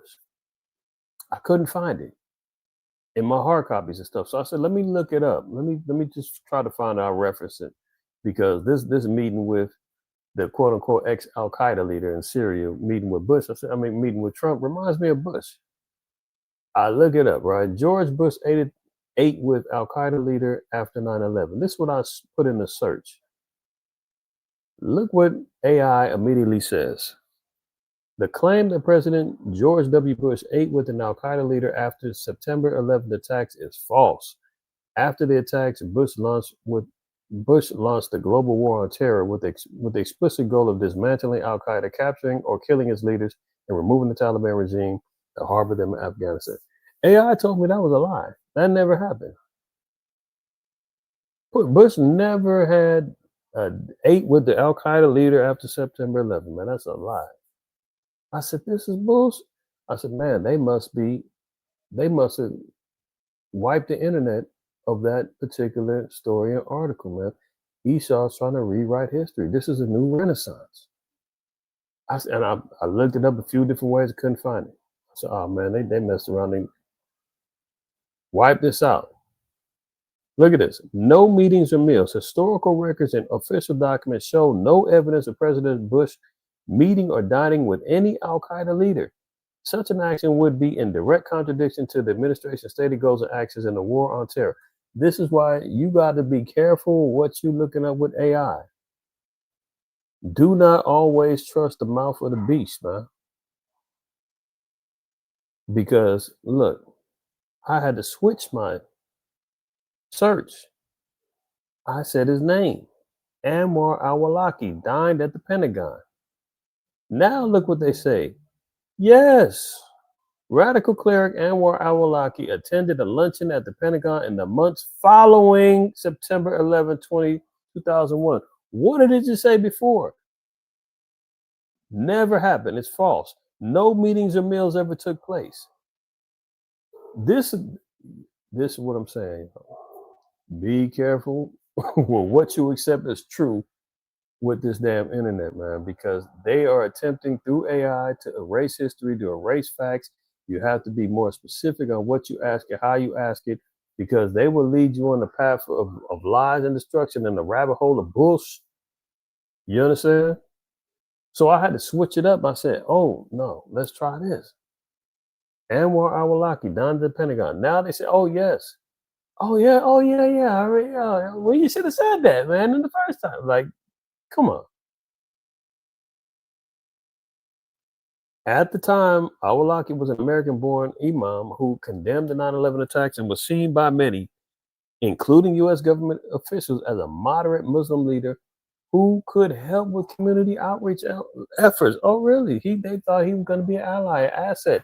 They was already controlling and manipulating him. But guess what happened? Oh, in 2011, Obama says, bomb his ass. He's not useful anymore. We've got control of Afghanistan now. Everything's fine. Look at this. Radical cleric al-Awlaki invited to private lunch in the Pentagon. Here goes the article. Here goes ABC. Al-Qaeda linked imam dined at the Pentagon after 9/11. CBS News. AI said that didn't happen. That was a lie. This is truly the Matrix, y'all. Truly the Matrix, man. Thought that was interesting to bring out to you. All right. Look at this. Bush team agreed plan to attack the Taliban the day before September 11th. This is just to solidify what was happening. We knew it was an inside job now. They already had plans to attack. They needed a reason. It was delivered on September 11th. Then they go and celebrate the meal together. And then when you don't play fair, you don't play by the rules, man, you get rid of them. You're expendable. That was 21 years ago. That lets you know how long I've been doing current events and well beyond me being in the truth. I mean, how long I've been in the truth. Years before that, I was already in the truth. All praise to the Most High. But this is how long it's been going down. Don't think DSTM is just something you just stumbled across. I've been doing this for years. I just ain't been doing it on the internet. And all my particular classes, that we used to have cable shows, all kind of stuff. Maybe, Lord willing, one day we'll break out archives and stuff. We'll see. But anyway, you can see here, Bush team agreed to plan an attack the Taliban. AI says they was all lies, huh? Look at this. Trump's 2000 Stimmy check could mean what it could mean for inflation and the economy. As I've discussed earlier, and I don't even know if I finished the point. Slow Biden's, remember that, what was it, $1,200 Stimmy? When it was all added up, it came out over $400 billion of money, right?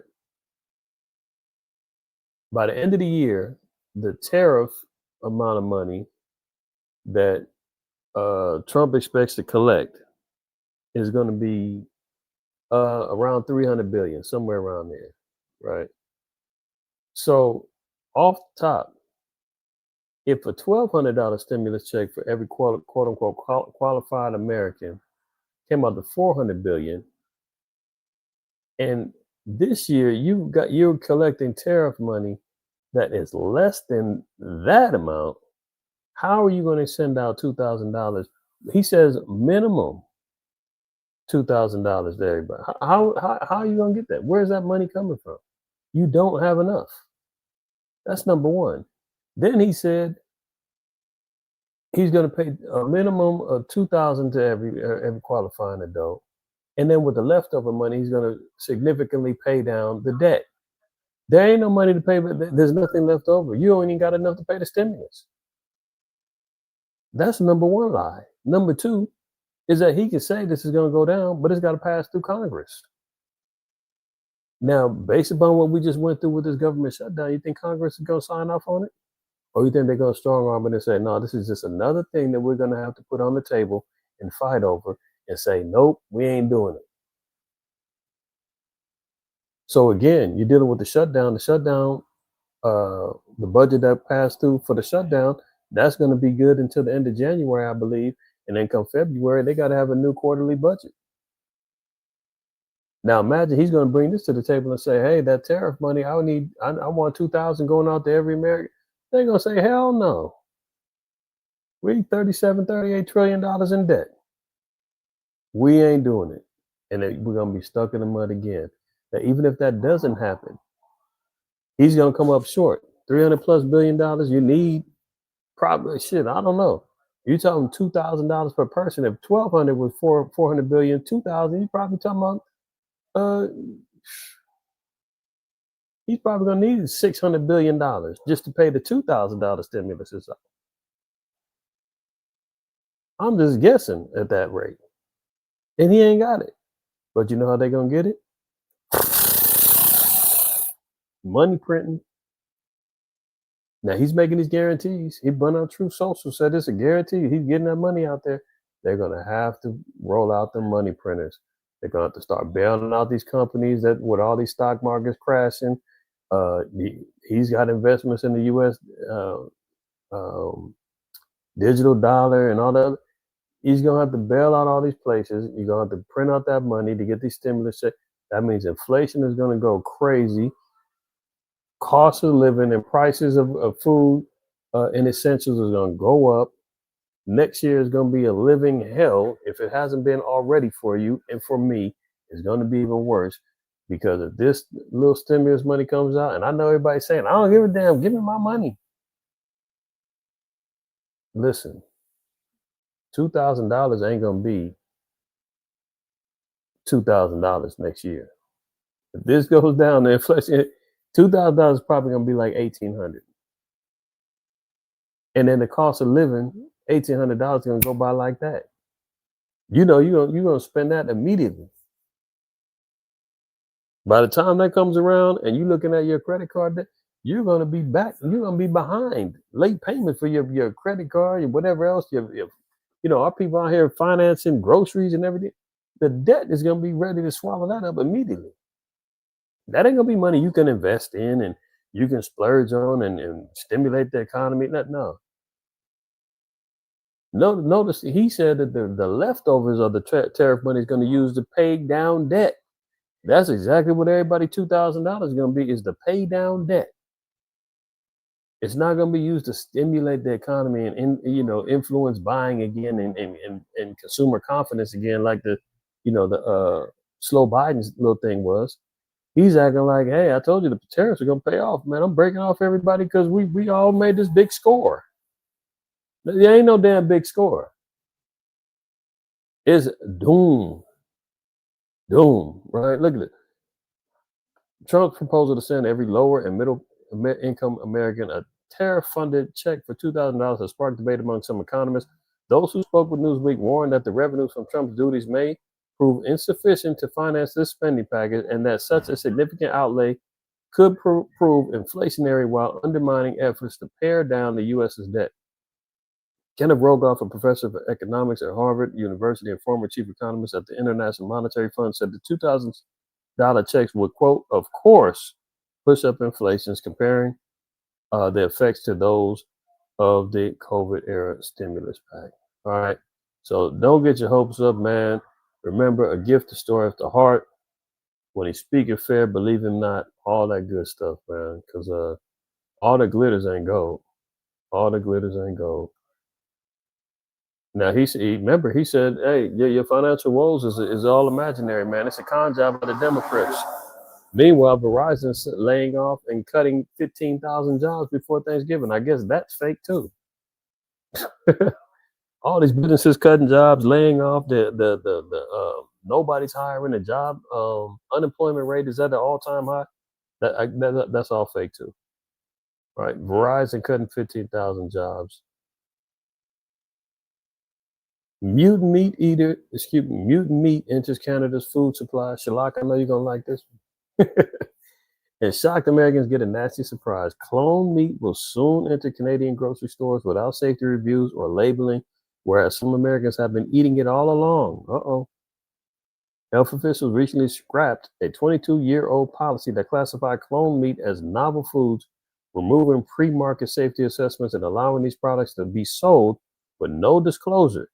The move has sparked surprise in the U.S. after it was revealed that similar products have quietly been on the shelves for years without labels.